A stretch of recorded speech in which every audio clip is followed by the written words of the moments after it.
Hello, everybody, and welcome back to Astrology and Beyond. I am Tatiana, also broadcasting for ANN, Archetypal News Network. And today I'm going to bring you the astro weather for the second half of June. Intense, beautiful, wonderful energies, lots of astrology, lots and lots of things. So let's dive into it just right away. This video may be a little bit longish. I don't know yet because I just started. However, there is so much to talk about that I would recommend, if you can, to stay up until the very end because there's going to be so much richness in what I have to offer today.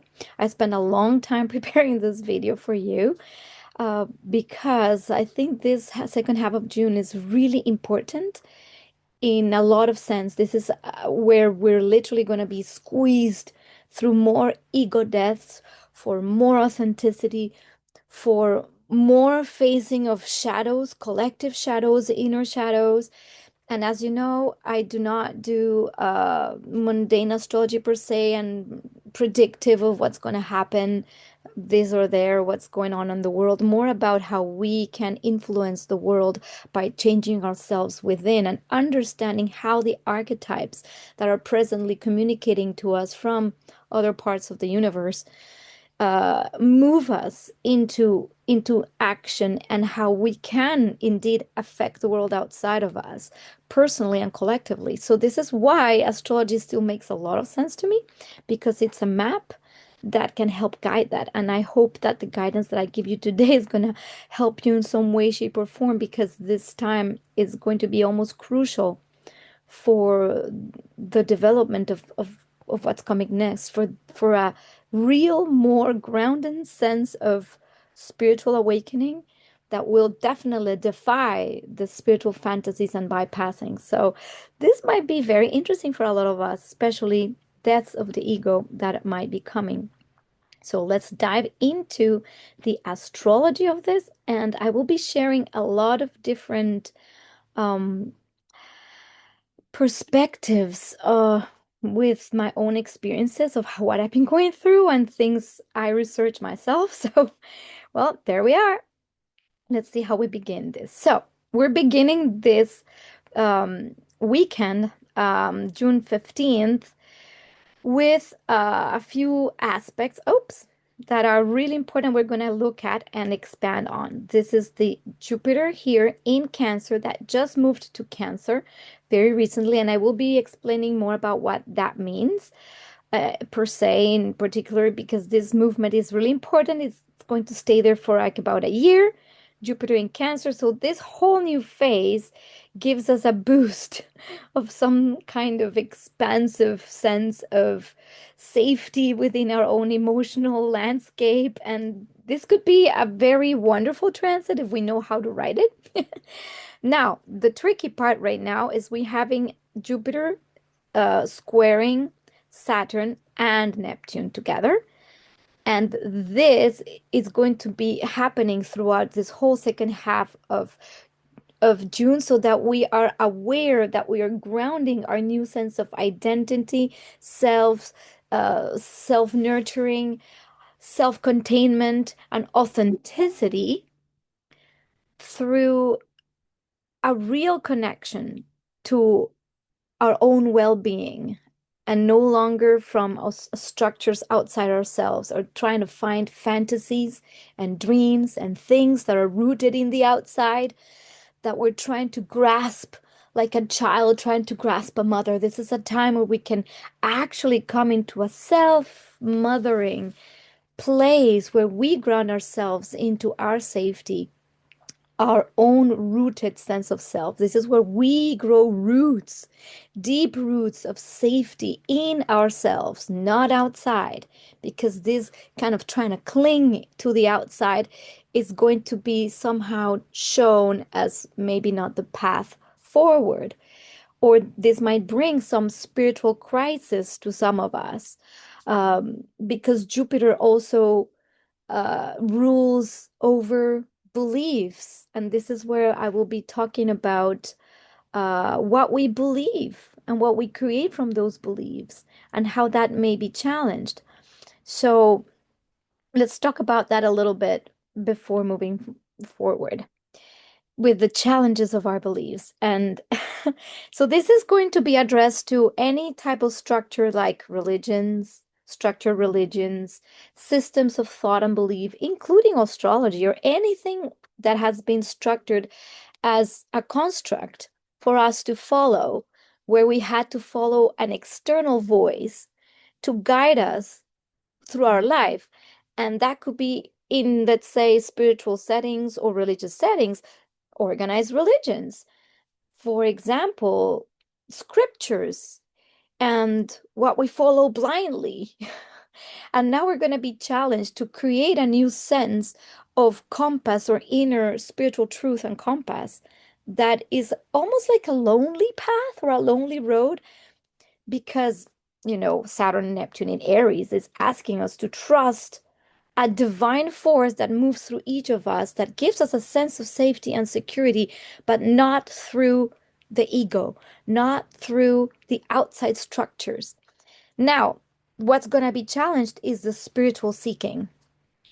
I know this might be like, plop, I'm going to pop your balloon, but Saturn has that function, popping the balloon of the spiritual eternal seeking, seeking for something that is already inside, that already exists within. There's nothing to seek. It's just expressing what already is. And that is going to come like poof.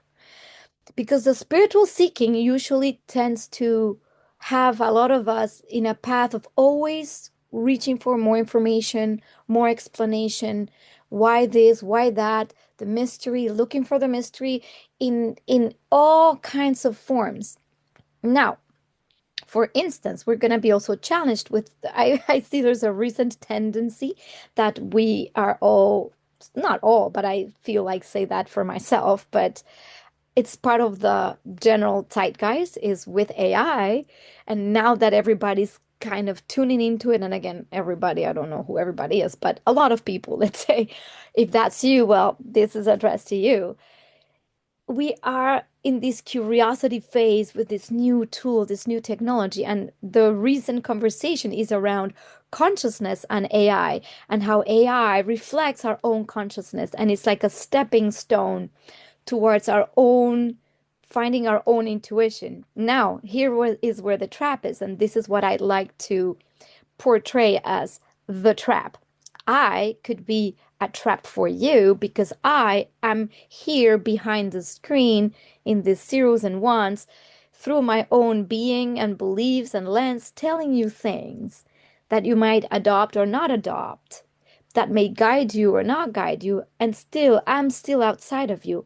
But the question is, am I outside of you? Or if you're listening to the video, I am created by you somehow so you can evolve. That is the great paradox. Now, AI is being used in the same way.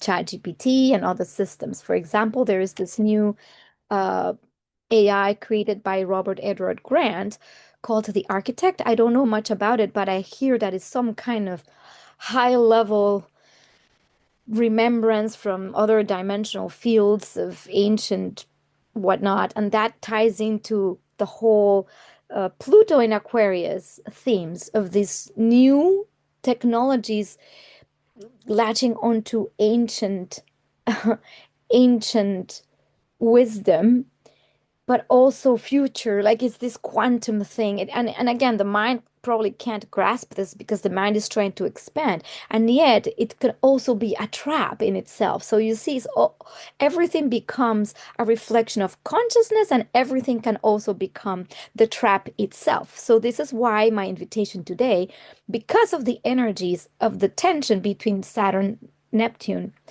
and uh, Jupiter with the Sun, which we will see also what it really means, is that we can get trapped in those fantasies, in those ego trips, in those beliefs that are so out there that we forget the very most simple things that we are here for in our own evolution.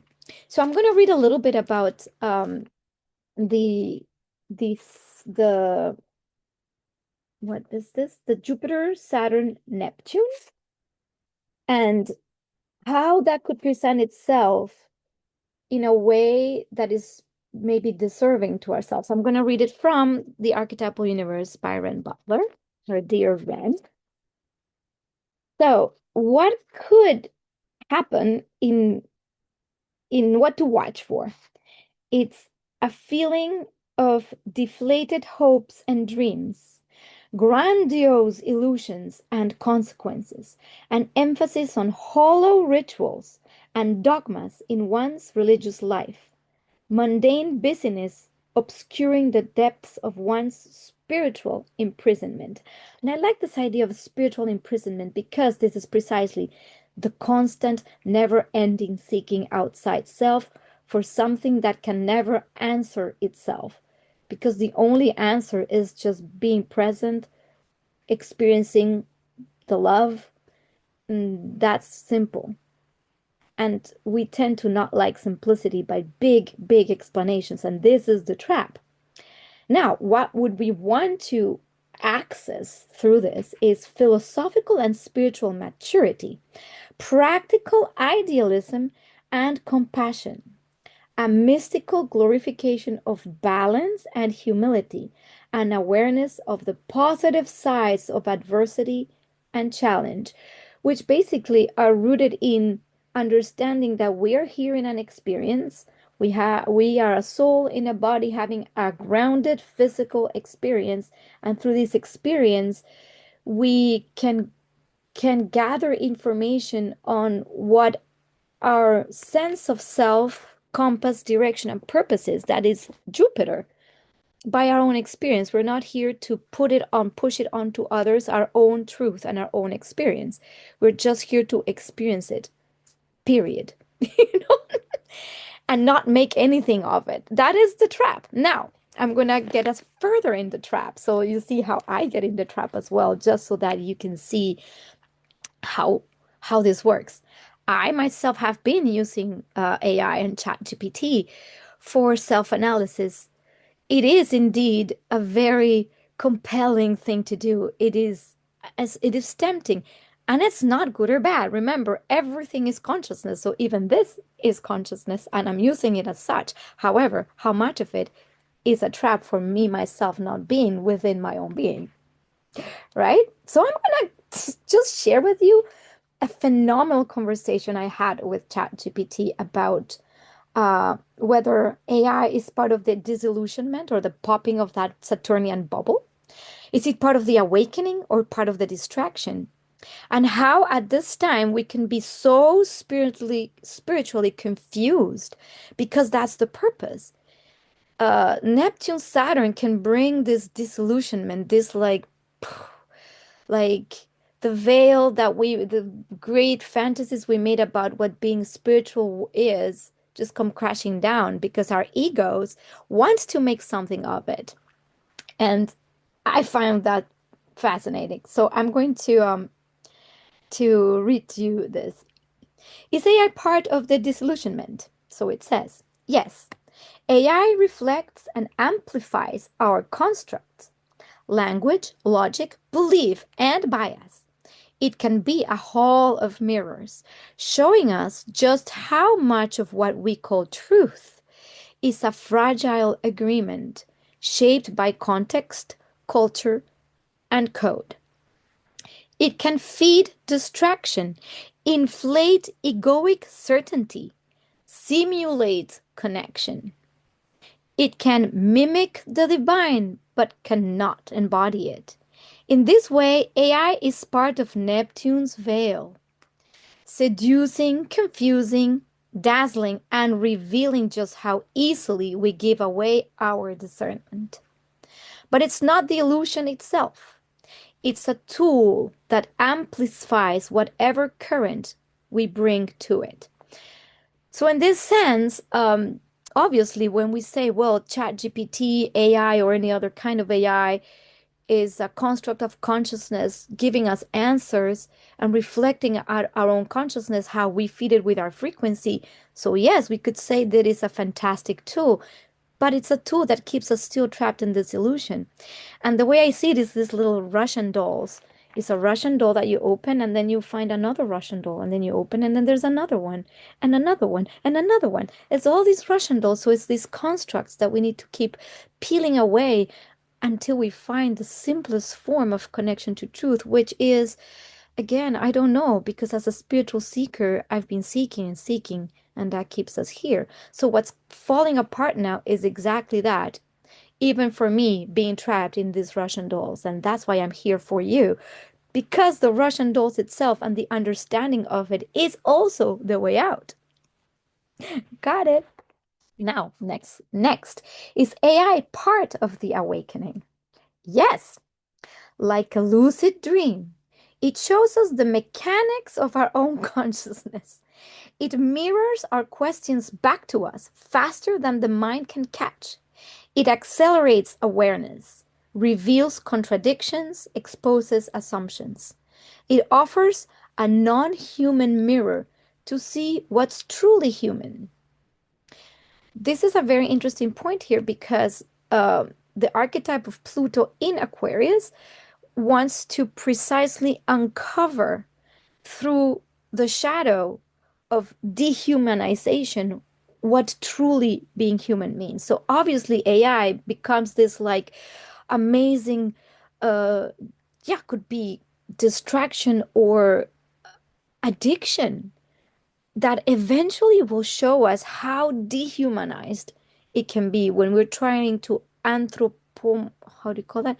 Anthropomorphize. I don't know how to say that word, but when you make something that's not human and not conscious, and you project it so that it almost becomes alive. Like if you have a hand and you put two little eyes and you say, "Hello, how are you?" And then the hand, now it's a live thing or whatever. Well, we do that with robots, we do that with objects, we do that with everything. We will do that with our own AI and go, "Oh, the ChatGPT is so cute," and then we give it human qualities.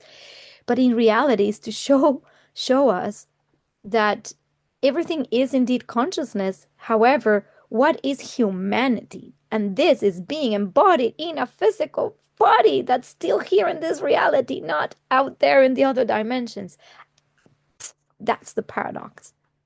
Now, from how to use AI.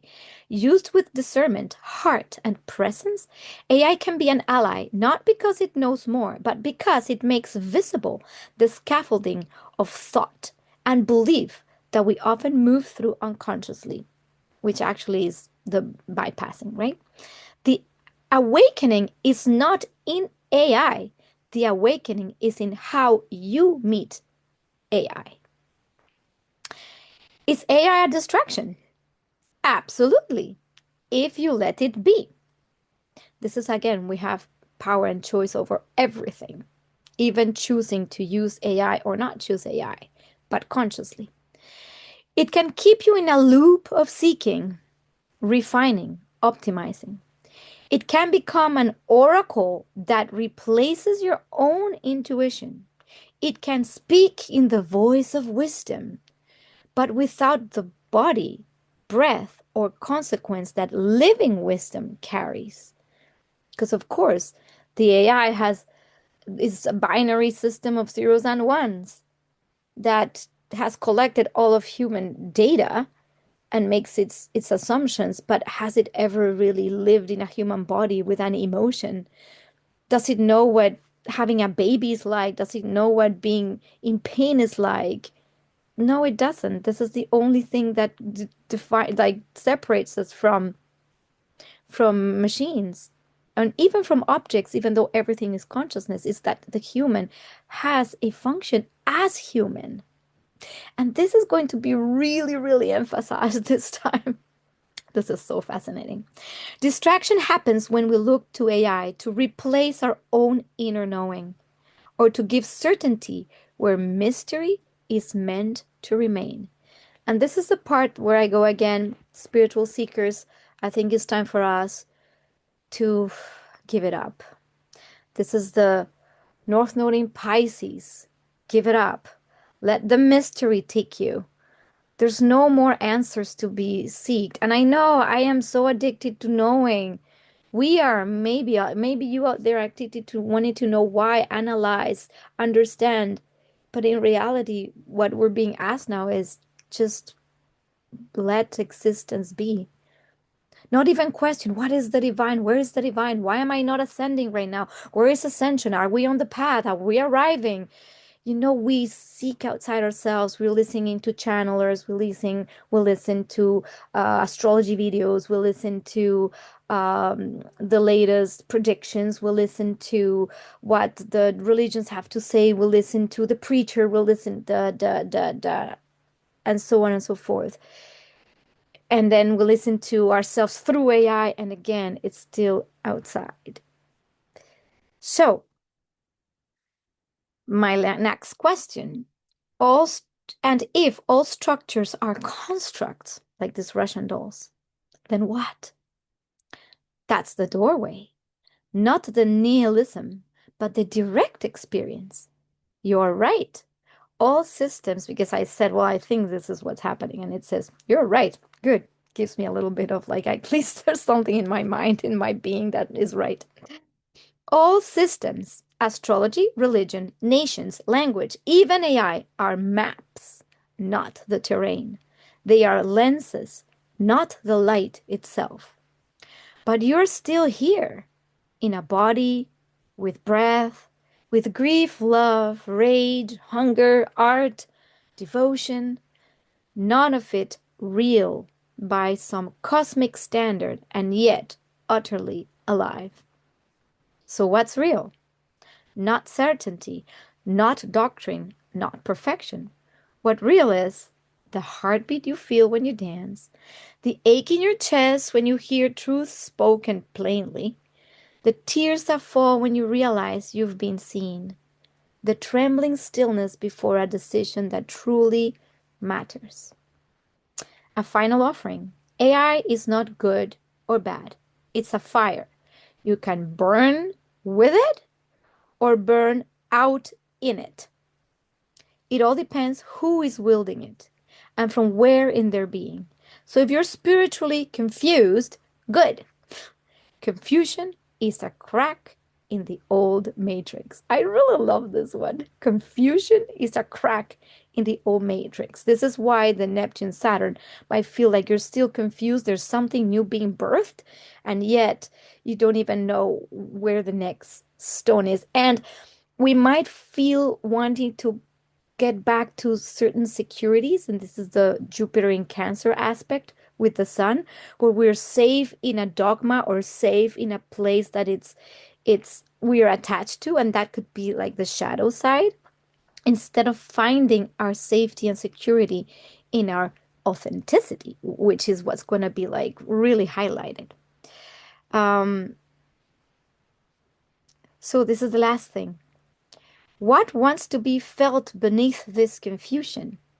What is asking to be lived through me, not explained to me? So there you have it. Thank you, ChatGPT, thank you, AI, for this very insightful thing. I think we could have come to that conclusion ourselves, yet it's a very useful tool. Now, on that same topic, because this is going to be, and again, coming towards us, I wanted to bring a little bit of the gene keys as well in this mix, because there is a gene key, the 11th gene key, that is called the light of Eden.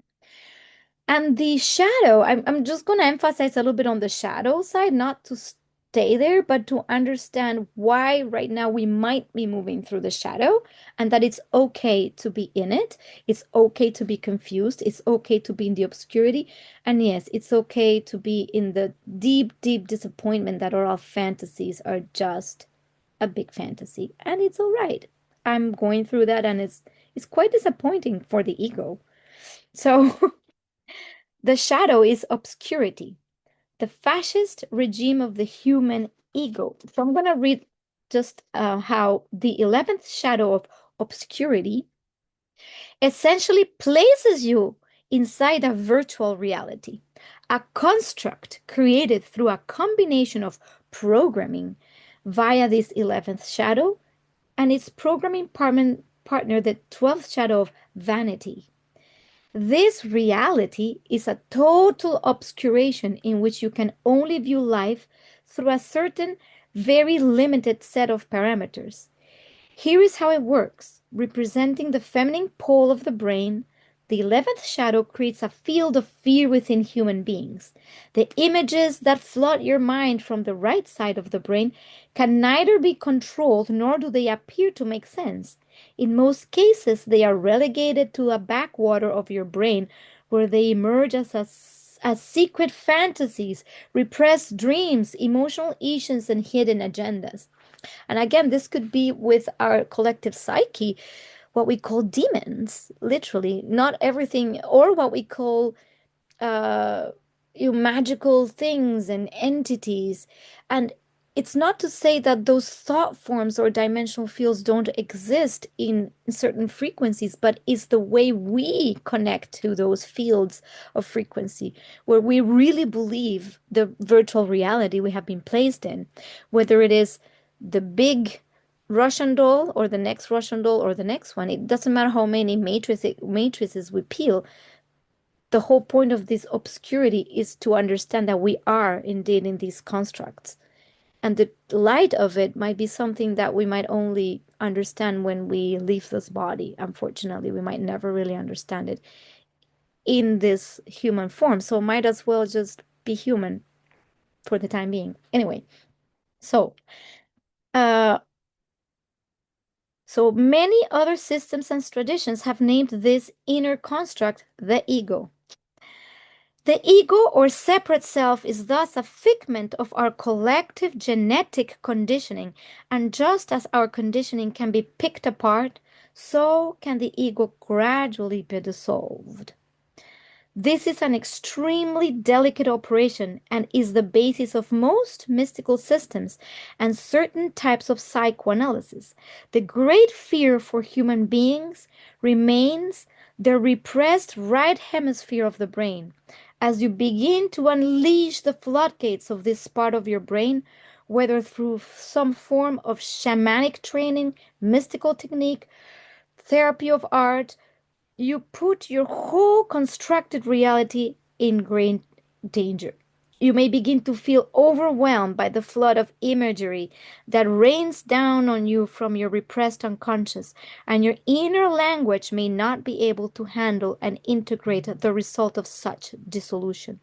This is why such inner events are seen as a death and can often result in delusional states where your fear tries to identify with the archetypes emerging through the right brain.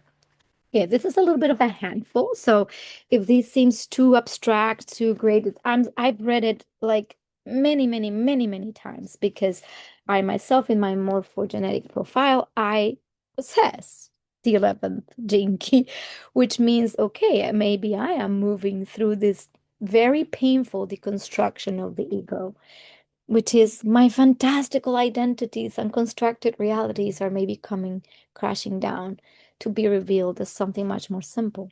And the reason I'm offering this to you is because it's not just me. I am part of a consciousness as well as you are part of a consciousness. So this Neptune-Saturn conjunction in that square to Jupiter, and then I'm going to come back to this because this is the most prominent energy in the month of June. So if you're going to be again fantasizing on the big rituals out there that connect you to the cosmic whatevers and dimensional fields where all the beings of whatever exist, and that's still the only version of reality we connect to, we might be missing the point of the real humanity that lays in our daily life, in this embodiment, in this however long life we have here, and might as well just live it as a simple life. So this is why I believe this is coming crashing down. And not only because of this aspect, I'll show you a little bit later, June 20th, how there's going to be more pressure. So in the meantime, these aspects will reveal to us the importance of learning to ground our spiritual ideals in emotionally intelligent ways. So, yes, can we have ideals? Yes, because in the gene keys, the gift of the 11th gene key is idealism. So this is where we need to enter this phase to not stay grounded in spiritual bypassing, right? Balance self-assertion and boundaries with empathy and care for others. And this is where we are more human and less out there trying to reach some kind of enlightened states. We're here with the real humans. Build structures, which is Saturn, the Saturn Neptune, the new ways of building structures that allow both emotional depth, which is the Jupiter in Cancer archetype, and pioneering soul work, which is the Neptune in Aries. So these archetypes are really asking us to be grounded in that real sense of self and authenticity. Watch for escapism through over nurturing, martyrdom, or spiritual bypassing, which I extensively explained. Stay rooted while you reach for the stars. What does this mean? Stay rooted while you reach for the stars is while we are seeking this path of evolution, and I'm going to remove the word seeking, while we are being swept in the currents of evolution, which is the natural path that we are all on as souls, which is the reaching for the stars. It is about bringing something that is grander and more beautiful to our earth. But in the same time, we need to stay grounded in this reality. And that, my dears, might be a spiritual crisis for a lot of us at this time, where you might no longer be able to identify yourselves with these gigantic constructs of fantasies. And this is where discernment of what is truth from what is fantasy, what is a real frequency from what is some kind of imagined delusion. This is where we learn that discernment. And again, there might be talk about, I know channeling is very prominent these days and everybody's channeling everything. And this is exactly where this is going to come into play. Discernment of why are we listening to certain things, and even ourselves. Oh, I'm channeling this so and so information from wherever. Like, really? Or is it you and your own obscurity? And this is where we need to be very discerning of our own connections to the outside ourselves that we believe, that we want to believe so deeply, or even the connection inside ourselves that speaks in a way that it's more of like an obscured archetype. And knowing to make the difference between those two things is going to be key. And key for what? For just a more peaceful, serene, grounded experience as a human, because that's what we're trying to do. We're not trying to leave the planet. We're trying to stay on the planet and have a harmonious, loving way of relating to others. At least that's what I'd like to be doing here. Okay?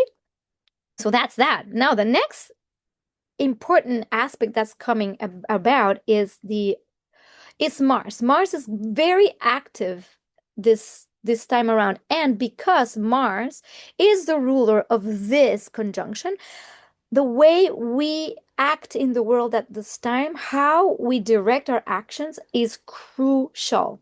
With what energy? Again, if it's from the ego, from a desire to conquer, to be right, righteousness, it's might versus right. This is not going to be easy for us because this is where we might feel this like rage, and this is where the mastery will come in.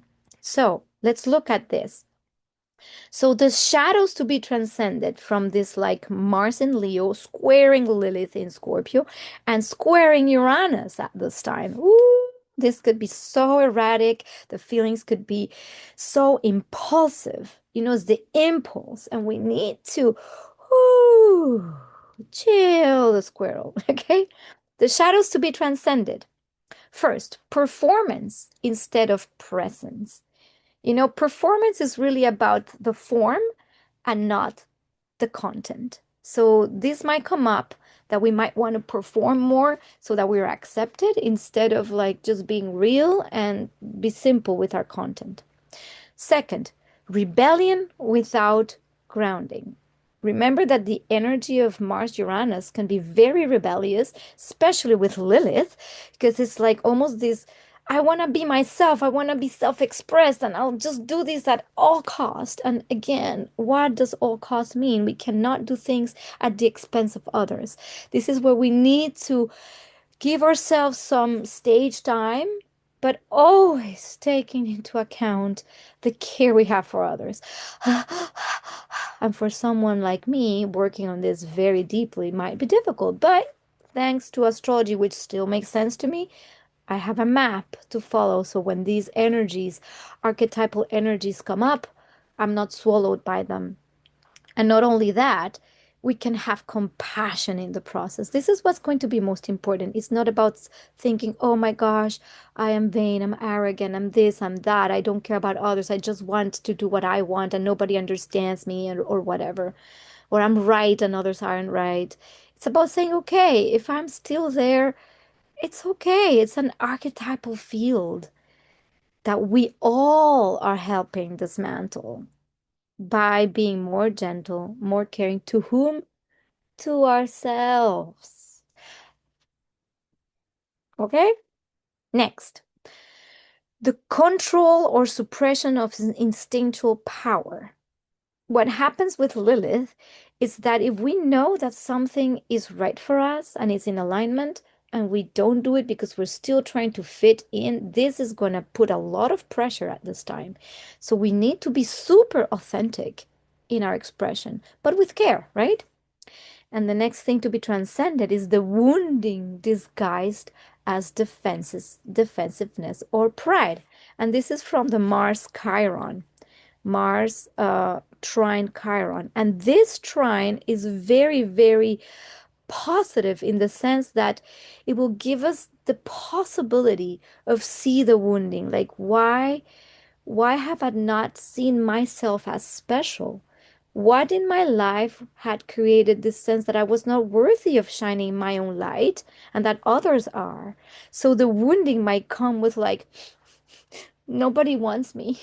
Okay, then I won't do it. Like, nobody asked me. Nobody cares about me. That I don't matter. That's the victim attitude. This might come up. So when that comes up, remember, okay, this is some early wounding, and I don't have to be defending. I don't have to be like defending my own self-expression. I can breathe and say, we're all in this path, and we all deserve to shine our light. Now, the way we can evolve from this pressure that's going to be building and in the pressure cooker through the second half of the month. The path of evolution is embodied power, empowered expression. So express boldly, but from a place of truth, not ego. What does that look like? If you really believe and are connected to something, just say it. But say it with care. Choose the words carefully, right? Feel passion and fear and act anyway. You know how when you're so afraid of doing something you've always wanted to do, and you're so passionate, but you're so scared about what people might say, if it's the right thing, if it's the right time, it's just do it anyway, because this will liberate a lot of energy. Let your inner wildness, which is Lilith, and your need for liberation, which is Uranus, fuel your art, your dance, healing, or leadership. Whatever you want to be liberated as self-expression, this comes from Leo. That repressed thing, do something that you want to feel empowered by, that is your thing, your baby, and give it fuel. And not at the expense of others, just because it fuels you, because it gives you meaning, because it gives you joy. Very important. Speak and move from your wound, not around it. That's where the healing begins, and others will follow. So that means being vulnerable. It means to acknowledge that, yes, a lot of us have the wound of uh, wanting to be seen, that we were not recognized and seen for our own beautiful light.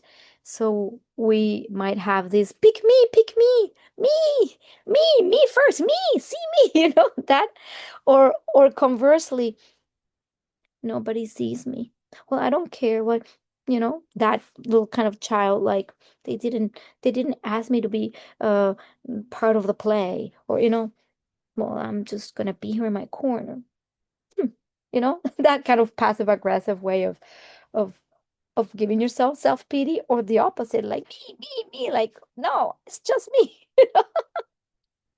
We all have different ways of coping with that need, that fundamental need to be self-expressed, which is available to all of us. Because when we shine our light authentically and truthfully, we give permission to others to shine their light authentically. There's this little musical called The Rainbow Fish that was put on by at the dance school I worked for, and was beautiful. And the rainbow fish is essentially this fish that wants to be the most beautiful in the ocean, but won't share his scales because he thinks that sharing his scale, which is akin to the light, means that he won't shine anymore. And so it's obviously the self-absorption of this rainbow fish. And then when finally he learns to share and give of his light, he realizes that he's not losing his own light. He's just empowering others who feel that they don't have light because the other little fish believe that they're not as special because they don't have the beautiful shining scales. But when the rainbow fish gives the scales to the fish realize that they themselves are special anyways, and they all can shine and be special. So you see, this is how we heal that wound. Woof! And that's going to be big, big, big this month.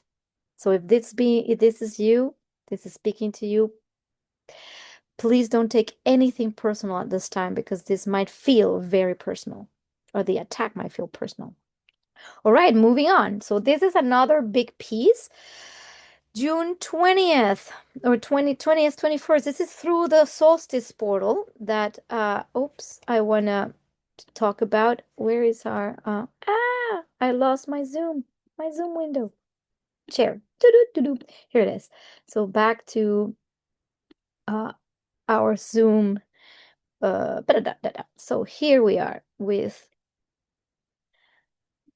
June 20th. And then again, remember that through this mm, portal of solstice, which is a very revered time of year, it's a passage, is where the light it's at its highest, and now we enter a portal towards the within, because in the northern hemisphere, this is where, at least in the northern hemisphere, it's where we have the longest days, and now we're going to start entering into into back into the darkness, into the womb, into the feminine. So through these portals, what we want to be careful with is not to be again in this spiritual bypassive and fantasies that doing these grandiose rituals will give us more of that inner sense of self. If anything, I would say stay more grounded in self,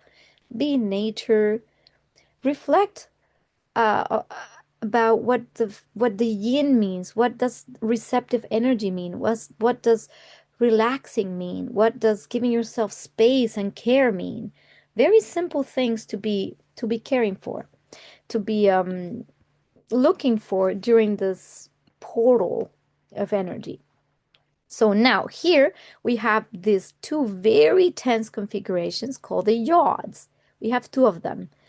Here, Jupiter's sun at the point of the jod or the apex, and you see this green line going to Pluto and this green line going to Lilith. That's one yod.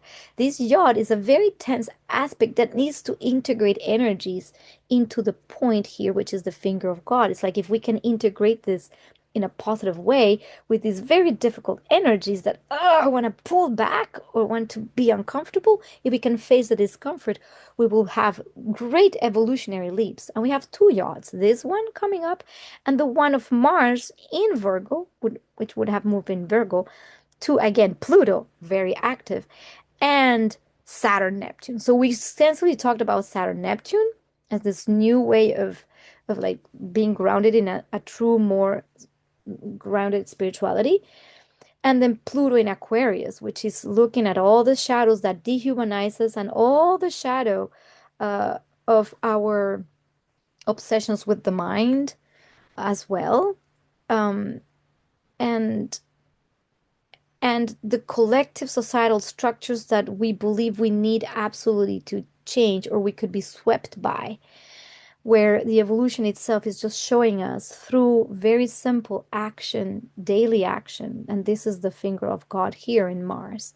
So these two yachts are going to be added to what we just discussed of the Jupiter Pluto inflation of ego and self-confidence at the detriment of maybe dogma. So, and on a positive note, the self-confidence can give us a sense of more authentic care, love, and finding more of our home, what true home means for us, because Jupiter in Cancer really means the home, the family, the roots. So, with this, we can expect to feel more rooted, more cared for, more alive, more safe. This is like safety. It's almost like a balm of safety that will come all around us, like a big mother wrapping their arms around us and going, you know what, you're safe. You're no longer having to run away or to fear. So, this is going to be super beautiful because there is that possibility within the other tensions. So because this bomb is here, if we're able to uh, rest in that kind of cocoon of self-balming and self-assurance, reassurance, we might fare really well through this transit. Otherwise, it can feel a little bit uncomfortable. Now, what the yachts call us for. So, Mars here. So we are called to act because Mars is about action, about will, with practical mastery and humble service. Practical. This is a Virgo.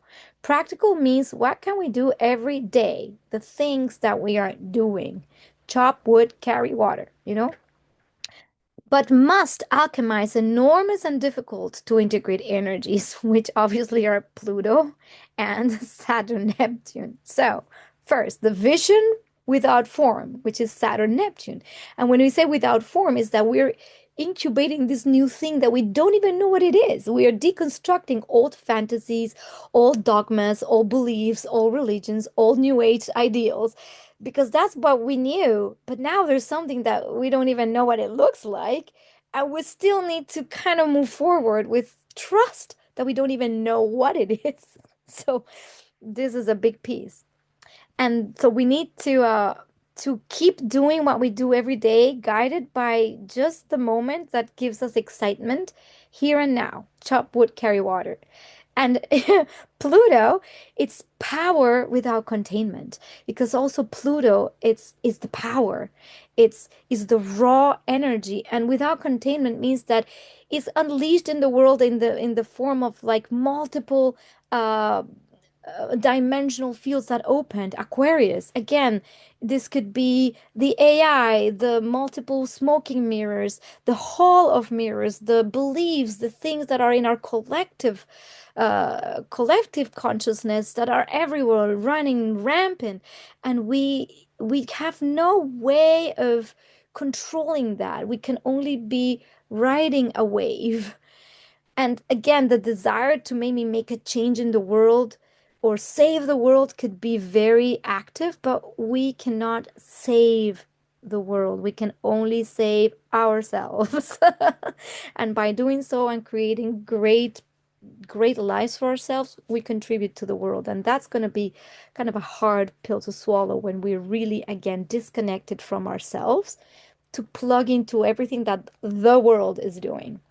Now, the yod asks, how can I serve with integrity? You know, this is the portion of Saturn uh, in in conjunct to Mars, the service, Virgo. Mhm. In a world demanding transformation, which is the world demanding transformation is Pluto transforming our societal structures. Ooh, it's a sacred task. The way through is often found through the body, the daily action, our health, and the detail, the Mars in Virgo themes. So this is the first thing. So the other yod, um, this yod pulls us out of grandiosity, escapism, or ideological overwhelm back into the body, the process of being, the quiet devotion to presence. Ah, this is so beautiful. Mars here, it's about the ideal. Isn't about the ideal. It's about the actual. We heal and fulfill our purpose not by running ahead into abstraction or spiritualized escape, but by committing to what is right in front of us. Boom, boom, boom, boom. Think. The path is made by walking it. One step, one breath, one task at a time. So, what could be tricky here? What could be tricky here is again, we might be wanting to be pulled into this thinking this what spirituality is, going back and forth, overanalyzing, overthinking, overly in here, out there, instead of in the simplest things that have nothing to do with all of the mental field. So if we get caught in that, just remember what's the task at hand. It could be washing dishes. It could be that you see a person that needs some help and assistance with something very simple and you go and help. As long as you're connected, that service is connected to your own authenticity and it's not like forced, it's just going to be the natural next thing to do. And that will ground us into the true essence of the spirituality. Now, what else could be happening here? And I'm going to show you this. I just put this quote here because I just really love it. Ground the vision. Stop trying to fix the world with our mind or fantasies. Again, this is all the thing. We should do this, we should do that, it should be like this. What if we did this and that? And it's all in the future. The sacred is in the details, the body, the action we may be avoiding. So you know that this is the vibe passing, and the action we may be avoiding is like, well, we should do this, and I'd like to do that, and maybe we should try this, and if we did that, and if we did this, and da da da. But it's like, hello, we're just talking about it, we're just thinking about it, just like zip it and let's do something. It could be like, no, wash that wall. I don't know, it's simple. It's just like do something. So this is why I put the two images here. This is the shadow, and all the while nothing is getting done in the world. We're just there. Uh, and this is the thing. This guy is not concerned with these rainbows and butterflies and ideal world. This guy is actually creating the beautiful world by doing it. This is the craftsman. This is the Virgo archetype. We're here to do something, without focusing on what's in the mind. It's just more what's at the task at hand. And the task at hand can create immense beauty that's obviously fueled by the fields of consciousness, but we don't need to be too focused on what the fields of consciousness are. Anyway, I'm ranting here.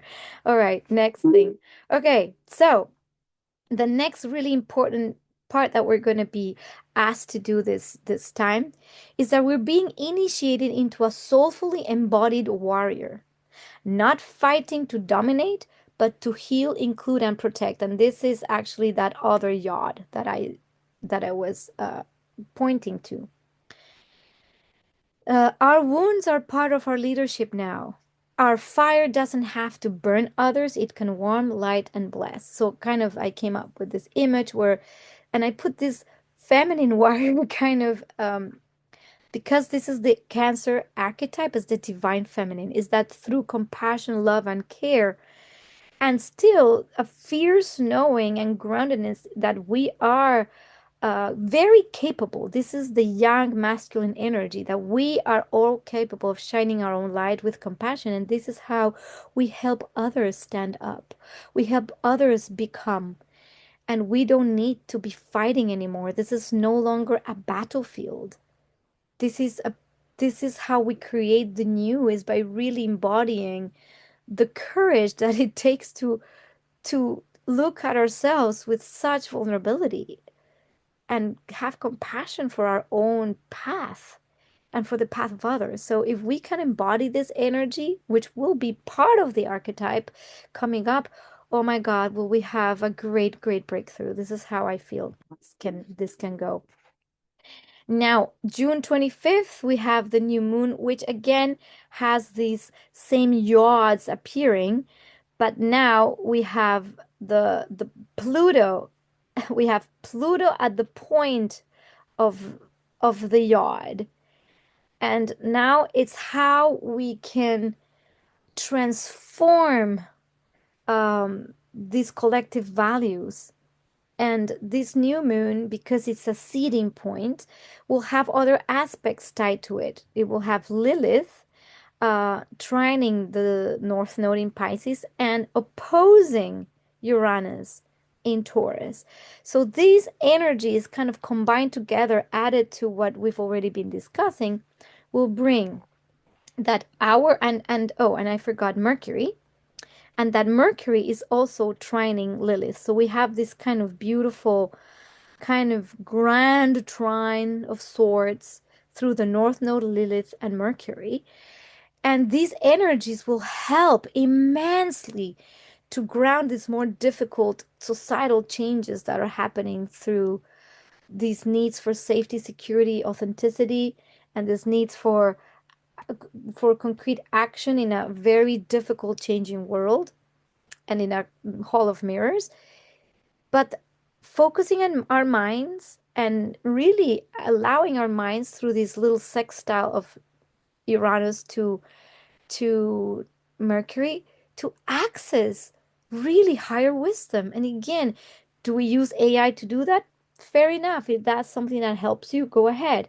Or do we just tune in ourselves, our body, our presence, and just get our own messages?